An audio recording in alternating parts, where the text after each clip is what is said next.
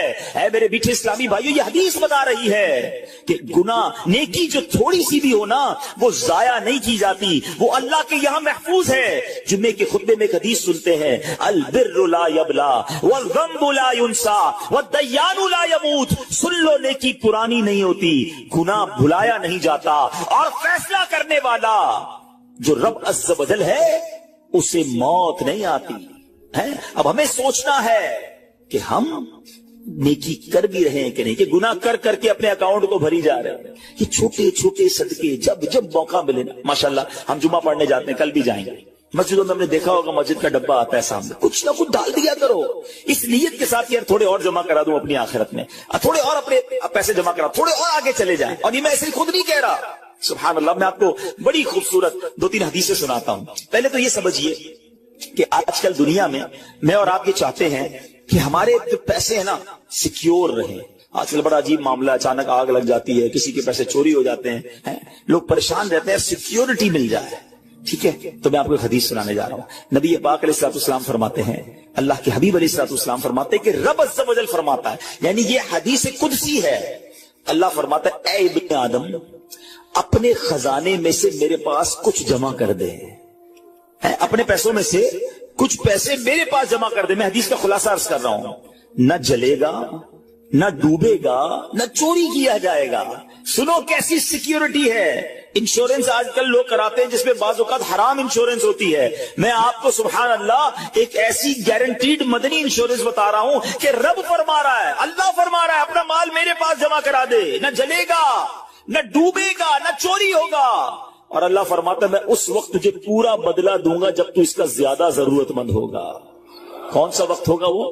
قیامت کا دن, جب بچہ ماں کے پاس جائے گا نا, ماں ایک نیکی دے دے, ماں پھنس گیا ہوں, ایک نیکی چاہیے. ماں اس ایک نیکی میں بھی بیٹے کی مدد نہیں کرے گی. ماں جائے گی اولاد کے پاس کہ بیٹا میرا گناہ لے لو, اولاد کہے گا ماں سے کہ نہیں میں تمہاری مدد نہیں کر سکتا. باپ بیٹے کی ہیلپ نہیں کرے گا. ایسا حال, مگر کون حامی ہوگا؟ اللہ اکبر. میرے اعلیٰ حضرت سے پوچھو, فرماتے ہیں رضا ان کے سوا رضا کوئی حامی نہیں جہاں. کہاں؟ قیامت کے دن کیا ہوگا؟ ان کے سوا رضا کوئی حامی نہیں جہاں. گزرا کرے پسر پہ پدر کو خبر نہ ہو, بیٹے پہ گزرے گی باپ بھی جواب نہیں دے گا. ذرا تصور کریں, امیجن کریں, قیامت کا دن ہوگا, کسی کا نامہ اعمال تولا جا رہا ہو اور ایک نیکی کی وجہ سے وہ پھنس جائے. گناہ ایک زیادہ ہے, پلڑا بالکل ایک نیکی کی وجہ سے نیچے ہے. کتنا یاد آئے گا کہ کاش تھوڑا اور صدقہ کر دیتا, کاش 2 رکعت نفل پڑھ لیتا. نفل چھوڑ دیتے ہو نا, نفل ہی ہے نا, درود نہیں پڑھتے, ذکر الہی نہیں کرتے, چھوٹی چھوٹی نیکی سمجھ کر چھوڑتے ہو. اگر یہ چھوڑتے وقت خیال آئے نا کہ کہیں ایسا نہ ہو کہ وہی ایک نیکی کم پڑ گئی اور میں اللہ نہ کرے جہنم میں نہ ڈال دیا جاؤں. فَأَمَّا مَنْ ثَقُلَتْ مَوَازِينُهُ, جس کی تولے بھاری ہو گئی, قرآن کہتا ہے فَهُوَ فِي عِيشَةٍ رَاضِيَةٍ, وہ من مانتے چین میں عیش میں ہوگا. اور جس کی تولے ہلکی پڑ گئی, وَأَمَّا مَنْ خَفَّتْ مَوَازِينُهُ فَأُمُّهُ هَاوِيَةٌ وَمَا أَدْرَاكَ مَا هِيَ نَارٌ حَامِيَةٌ. جس کی تولے ہلکی پڑ گئی, وہ نیچا دکھانے والی گود میں ہے, اور وہ کیا ہے تم نے کیا جانا؟ شولے مارتی بھڑکتی ہوئی آگ, یعنی جہنم میں ڈالا جائے گا اگر تولے ہلکی پڑ گئی. تو اگر اپنے اس اسکیل کو بھاری کرنا چاہتے ہو تو اللہ فرما رہا ہے اس وقت میں لوٹاؤں گا جب تم زیادہ ضرورت مند ہوگے, جب تمہیں زیادہ ضرورت ہوگی. یہ سیکیورٹی ہے. اچھا پھر کچھ لوگ بڑے عجیب ہیں, وہ کہتے ہیں یار پیسے تو ہم نے خرچ کر دیے, رمضان میں دی نا, زکات بھی پوری دے دی, بڑا کاؤنٹ کر کے چلتے ہیں, بس پورے ہو گئے بھائی, اب اگلے سال آنا. وہ اللہ کے بندو, جب رب تمہیں روز دے رہا ہے, عطائیں دیے جا رہا ہے, اور تم کیلکولیٹ کر کے لاک کر دیتے ہو صدقے کو. ایسا نہ کرو. میں آپ کو ایک اور حدیث سناتا ہوں. اللہ کے حبیب صلی اللہ تعالی علیہ وسلم فرماتے ہیں کہ پیارے آقا نے فرمایا مال کو روک کر نہ رکھو, روک کر نہ رکھو, کہیں یہ نہ ہو کہ تم سے بھی روک لیا جائے. ہاں ہمارے لیے تو نہیں روکا جا رہا نا. مثال کے طور پہ دکاندار بیٹھے ہوں گے یا بزنس کمیونٹی کے لوگ بیٹھے ہوں گے, آپ کا مثال کے طور پہ مہینے کا 1 لاکھ روپے کا خرچہ ہے. کبھی کبھی ایسا بھی ہوتا ہے پہلے 2-3 دنوں میں 1 لاکھ روپے ہو جاتے ہیں پورے. تو کیا تالا لگاتے ہو کہ چلو بھائی اب پورے مہینے کا ہو گیا 27 دن بعد آئیں گے؟ نہیں, آنے تو جتنا آ رہا ہے. ہم آنے والی سائڈ تو نہیں روک رہے, ہاں خرچ اللہ کی راہ میں کرنے والی روک لیتے ہیں.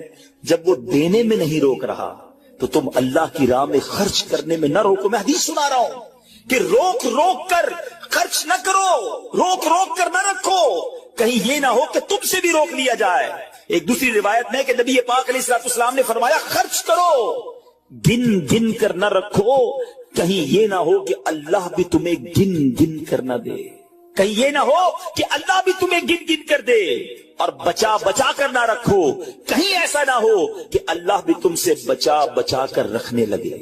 ادھر سے رک گیا نا, عطائیں رک گئی تو کہاں جائیں گے آپ؟ دیکھیں اچھا آج کے دور میں تھوڑا سا آپ سروے کر لیں, جتنے لوگ آپ کو صدقہ خیرات چیریٹی کرنے والے کھانا کھلانے والے آپ کو جو لوگ ملیں گے نا, آپ دیکھیں ان کا سرمایہ بڑھ ہی رہا ہوتا ہے, ان کا مال میں اضافہ ہی ہو رہا ہوتا ہے, کیونکہ اللہ پاک انہیں دنیا میں بھی نواز رہا ہوتا ہے.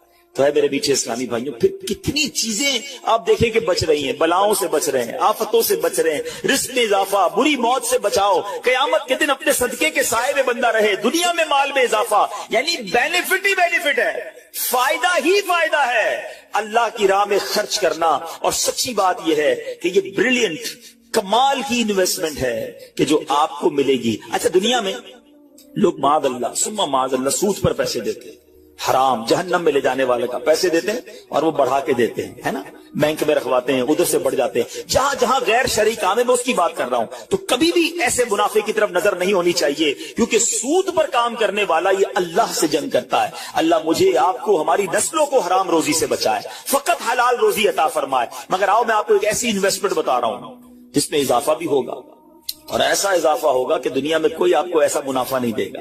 اور یہ میں نہیں کہہ رہا, حدیث پاک کا مفہوم ہے. ہم جب صدقہ کرتے ہیں نا, میرے اور آپ کے ہاتھ سے نکلتا ہے. اللہ کے حبیب علیہ السلام فرماتے جس کا مضمون ہے کہ جب صدقہ بندے کے ہاتھ سے نکلتا ہے, ہاتھ سے نکلتے ہی اللہ کے دستے قدرت میں چلا جاتا ہے, اور اللہ تمہارے صدقوں کو پالتا ہے جیسے تم جانور کو پالتے ہو. چھوٹا بچڑا ہوتا ہے, چھوٹا جانور ہوتا ہے, آہستہ آہستہ بڑا ہوتا ہے نا. فرمایا جب بندہ کھجور کا صدقہ دیتا ہے نا, قیامت کے دن اس کھجور کے صدقے کا رب کریم اسے احد پہاڑ جتنا ثواب عطا فرمائے گا. بڑھتا جائے گا, تھوڑا صدقہ بھی قیامت کے دن اللہ نے چاہا پہاڑوں کی مانند ملے گا. تو میں آپ سے پوچھتا ہوں کہ آخرت کے اکاؤنٹ میں کیا جمع کروایا ہے؟ لوگ کہتے ہیں میں نے فلاں جگہ سیف ڈپوزٹ کرائی ہوئی ہے, فلاں جگہ انویسٹمنٹ کی ہوئی ہے, فلاں پراپرٹی لی ہوئی ہے, اس کا ریٹ بھی بڑھ رہا ہے, ادھر سے کرایہ آ رہا ہے, سونا لے کے رکھ لیا اس کا ریٹ بڑھ رہا ہے, جناب ڈالر رکھنا چاہیے. عجیب پلاننگ ہے, کس لیے؟ دنیا کے لیے. ادھر کے لیے کوئی اکاؤنٹ کھولا نہیں کھولا. آخر میں آپ کو لاجیکلی ایک چوٹ کرنے والا واقعہ سناتا ہوں, پھر انشاءاللہ کنکلوژن کی طرف آتے ہیں. کہ ایک ملک تھا, اس میں بڑا نرالا کمپٹیشن ہوا, امیزنگ, حیرتناک. بادشاہ تو بادشاہ ہوتے ہیں, مرضی جو ان کی کریں. بادشاہ نے اعلان کر دیا جناب پورے ملک میں چیک کرو سب سے بڑا بے وقوف کون ہے, اس کو تحفہ دیں. عقل مندوں کے مقابلے تو سنے تھے, بے وقوف کا مقابلہ. چلے جناب شروع ہو گئے مقابلے. عجیب بے وقوف آتے تھے, اپنے کرتب دکھاتے, اپنی باتیں دکھاتے. وزیر تھے جو ٹیسٹ کرتے آخرکار ایک بندہ ایسا تھا جس سے بڑا بے وقوف پورے ملک میں نہیں تھا. بادشاہ کے سامنے کھڑا کر دیا. بادشاہ سلامت بڑے تجربے کیے, بڑے ٹیسٹ کیے. He is the biggest fool of over country, یہ ہمارے ملک کا سب سے بڑا جو ہے نا بے وقوف. بادشاہ نے کہا چیک کر لیا. بادشاہ نے اپنی مالا اتاری سونے جواہرات کی, اس بے وقوف کو پہنا دیا. بے وقوف بڑا خوش گھر آیا. تھوڑے دن ہوئے تو بے وقوف کو پتا چلا کہ بادشاہ سلامت بڑے بیمار ہیں, بڑے زیادہ بیمار ہو گئے. کہتا اچھا میں بھی جاؤں گا دیکھنے. تھا تو بے وقوف نا, سمجھ تو پڑتی نہیں تھی. چلا گیا بادشاہ کے پاس. کہ بادشاہ سلامت کیا حال ہے آپ کو, سنائیے. سنا بڑے بیمار ہو گئے. بادشاہ بہت زیادہ بیمار تھا, آخری لمحات تھے. کہتا ہے بس اب تو اس جہان کو چھوڑ کر جا رہا ہوں. اچھا, بیوقوف کہتا ہے بادشاہ کو اچھا کہیں اور جا رہے ہیں؟ کہاں جا رہے ہیں؟ اس کو یہ بھی نہیں پتا تھا کہ مرنا بھی ہوتا ہے, بیوقوف جو تھا. تو بادشاہ کہتا ہے میں اس دنیا کو چھوڑ کے دوسری دنیا میں جا رہا ہوں. اچھا, تو بادشاہ سلامت یہ بتائیے کہ ادھر میں دیکھتا ہوں آپ کا بہت بڑا محل ہے, بیوٹیفل بیڈ رومز ہیں, شاندار مکان ہے, جدھر جا رہے ادھر مکان بنا لیا آپ نے؟ بادشاہ کہتا نہیں ادھر تو میں نے جھوپڑی بھی نہیں بنائی ہے. اچھا بادشاہ سلامت میں دیکھتا ہوں آپ کے پاس بہت پیسے ہے, بڑا مال ہے, آپ تو بانٹتے بھی سونا ہی ہیں, سونے کے جواہرات کے ڈھیر لگے ہوئے ہیں آپ کے پاس, جدھر جا رہے ادھر پیسے بھجوا دی نہیں بھجوائے. بادشاہ کہتا ہے میں نے تو وہاں پھوٹی کوڑی بھی نہیں بھجوائی ہے. اچھا بادشاہ صاحب میں دیکھ رہا ہوں آپ کے آس پاس بڑے خادم خادمائیں کنیز غلام ہیں, ہر طرف آپ کی خدمت گار ہیں, جدھر جا رہے ہیں ادھر کچھ غلام کنیز خادمہ بھجوائے نہیں بھجوائے. بادشاہ کہتا ادھر تو کوئی خادم نہیں ہوگا.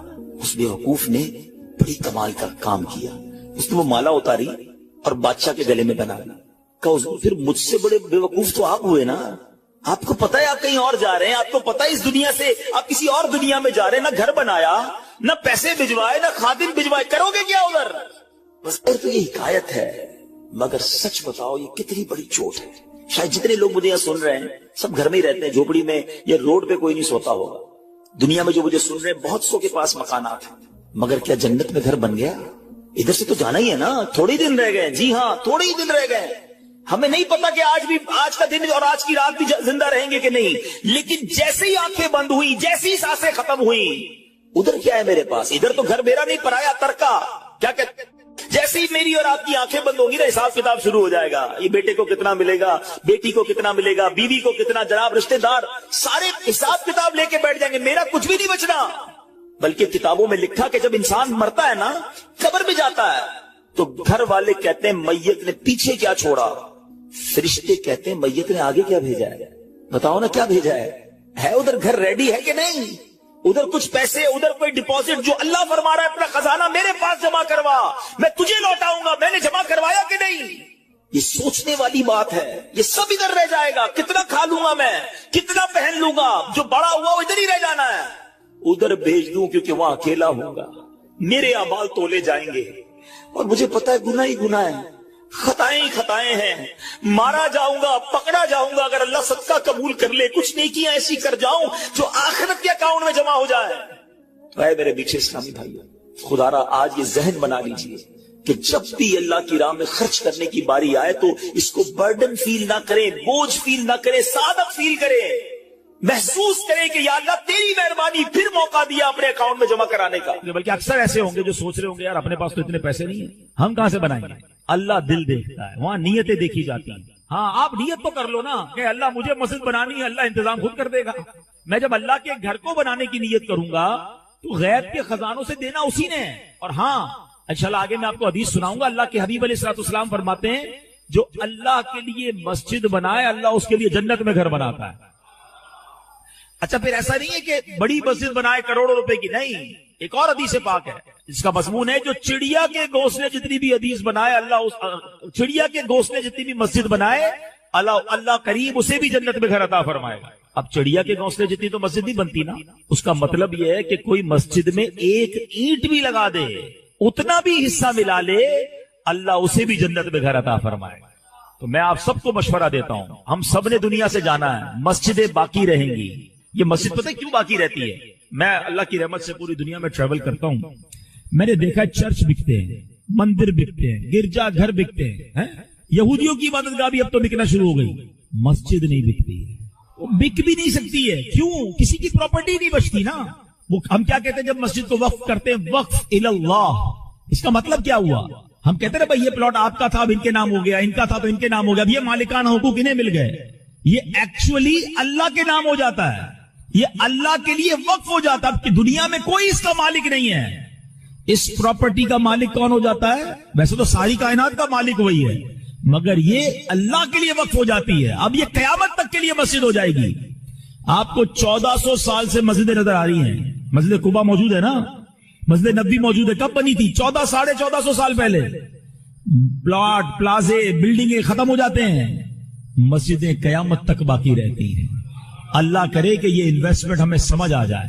میں تو ان کو بھی کہوں گا جنہوں نے یہ مسجد بنائی ہے کہ ایک پہ آپ نے بھی نہیں رکنا ہے. اللہ نے یہ کام کروا لیا, آپ نوٹ کر لیں. انشاءاللہ میں تو سب سے کئیوں سے بات کی ہے, جس نے بھی مسجد بنائی ہے نا, اللہ نے وہ مال تو اسے دنیا میں ملٹی پلائی کر کے دے ہی دینا ہے. یہ تو واپس آ جائے گا, آ بھی چکا ہوگا یا آنے والا ہوگا. ہاں کیونکہ آخرت میں جنت کا گھر الگ ملے گا, ادھر ملٹیپلیکیشن الگ ہے. تو یہ اللہ سے کاروبار کر کے آپ بھی دیکھ لو. اور سبحان اللہ, میں ایک اور مشورہ دیتا ہوں کہ جب دعوت اسلامی والے مسجد بنائے نا تب تو سبحان اللہ آپ نے سمجھنا یہ لاٹری لگ رہی ہے، کیونکہ دعوت اسلامی والے مسجد نہیں بناتے، ثواب کی پوری فیکٹری لگاتے ہیں۔ ابھی میں ان سے مشورہ کر رہا، دیکھیں ابھی تو آج پہلی نماز ہوئی ہے نا، ہم نے پتا کیا سوچنا شروع کر دیا ہے، بیسمنٹ میں کیا ہوگا، انشاءاللہ ہم پلان کر رہے ہیں کہ بیسمنٹ میں ہماری اسلامی بہنوں کا اجتماع ہوگا، بیسمنٹ میں اسلامی بہنوں کا جامعۃ المدینہ لگے گا، یعنی نیچے خواتین کی ثواب کی فیکٹری لگ جائے گی، یہاں انشاءاللہ نمازیں ہو رہی ہوں گی، اللہ نے چاہا اس کی سیکنڈ تھرڈ فلور پہ جا کے اب انشاءاللہ یہاں کے بچوں کے لیے جو درس نظامی کی کلاسیں ہیں، اور بھی ہو سکتا ہے بہت سارے کورسز ہم ڈیزائن کریں، ورنہ نارملی مسجد بنتی ہے نماز ہو رہی ہوتی ہے، یہاں درس شروع ہو جائے گا، یہاں مدرسۃ المدینہ بالغان شروع ہو جائے گا، اللہ نے چاہا یا قافلے آنا شروع ہو جائیں گے، رمضان چل رہا ہے آخر میں اعتکاف شروع ہو جائے گا، تھوڑے دنوں بعد ہو سکتا ہے یہاں کوئی کورس اناؤنس ہو جائے کہ جناب 3 دن کا کورس ہے، آئیے عبادت کرتے ہیں، کورس سیکھتے ہیں۔ تو بنانے والوں کے تو وارے نیارے ہو گئے نا کہ ہر وقت ثواب کا میٹر جاری ہے۔ تو دعوت اسلامی والے جب مسجد دنیا میں کہیں بنائے، میرا آپ کو مشورہ ہے کہ وہ آپ کے پاس آئے نہ آئے، آپ خود آگے بڑھیں کہ یار تھوڑا حصہ میرا بھی ملا لو، یار میری ماں کے نام پر، میرے والد کے نام پر، آپ کی مہربانی مجھے پارٹنر بنا لو، کیونکہ یہ قیامت تک ثواب چلتا رہے گا اور مجھے بھی اس کا ثواب ملتا رہے گا۔ اللہ ہماری دعوت اسلامی کو سلامت رکھے۔ اس مسجد کو بنانے والوں کو سچ پہنچ گئی یہ کیسا بندہ ہے؟ عرض کیا گیا یہ وہ شخص ہے جس میں 3 صفات ہیں۔ اب غور کیجئے گا، یعنی آپ سوچیں جس کا مقام عرش الہی کے نور تک پہنچنا ہو، ٹھیک ہے؟ آپ سمجھیے، پہلے میں آپ کو سمجھاتا ہوں یہ سٹیٹس کیا ہے۔ بارے شریعت میں ہے کہ مسلمانوں کی روحیں جو ہیں وہ مختلف مقامات پر رہتی ہیں، جیسا اس کا رتبہ، جیسا اس کی زندگی کے اعمال، ویسا اس کی روح کو مقام ملتا ہے۔ بعض لوگوں کی روحیں قبروں میں رہتی ہیں، بعض لوگوں کی روحیں جو ہے زمزم شریف کے کنویں میں رہتی ہیں، بعض مرحومین وہ